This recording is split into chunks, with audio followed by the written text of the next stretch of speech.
Здравейте, мили приятели!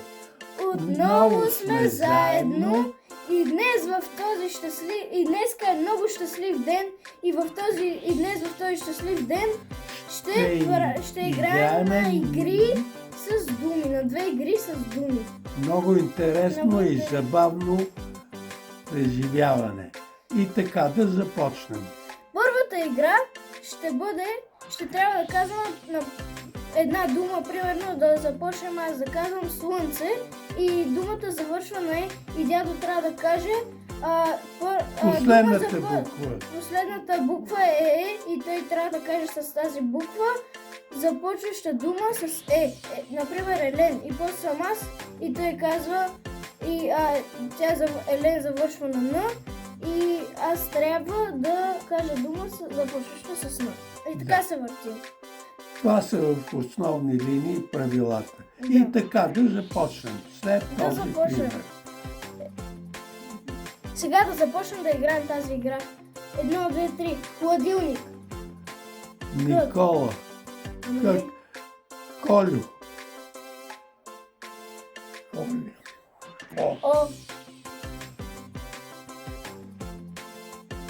Аз знам думи с О.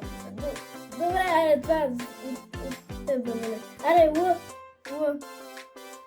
Любов. В. Врабче. Елен. Н. Никол. Л. Лъжица. Ангел. Л. Казвай. Л. Давай. Л. Лъжица казах аз. Ама аз казах ангел. Ангел ли сега казах? Сега пак Л. Л. Пак с Л. Давай. Локомотив. В.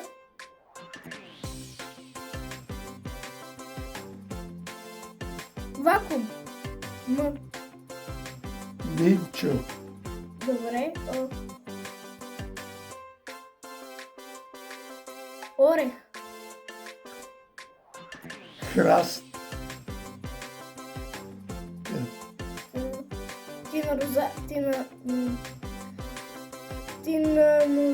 Тинарозавър, нещо така, да.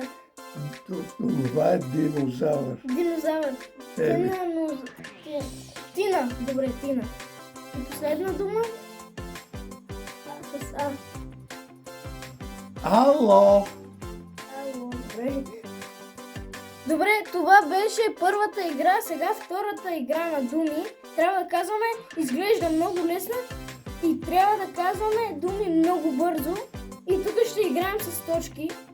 Изглежда много лесно и, например, аз казвам ангел, той казва топка и после всички тези думи, но при едно условие, тъй като каже топка, няма право никой да повтаря повече за втори път. Само един път. Добре, да почваме. Ама сега записваш ли? Да бе. Айде, давай. Ангел. Давай бързо. Лале. Добре. 1-0 за теб. Така. Ти си.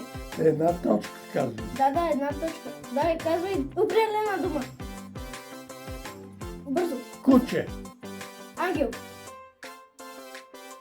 Давай. Лавка. Магазин. Никола. Плаш. Живко. Пламен. Наско. Стефан. Никодим. Динозавър. Рахит. Локомотив. Ваза. Цвете. Кое? Цвете. Елен. Топка. Не топка го казах. Добре, аз повторих 2-0 за тебе. 2-0 за него. И сега 2-0, 2-2 сме. 2-0 сме. И сега подаръка на дядо, защото спечели предизвикателство е тази мини библия. И това беше видеото от нас. Надяваме се да ви е харесало. Ако ще сте щастливи, ударете лайка и се абонирайте, ако харесвате съдържанието ни.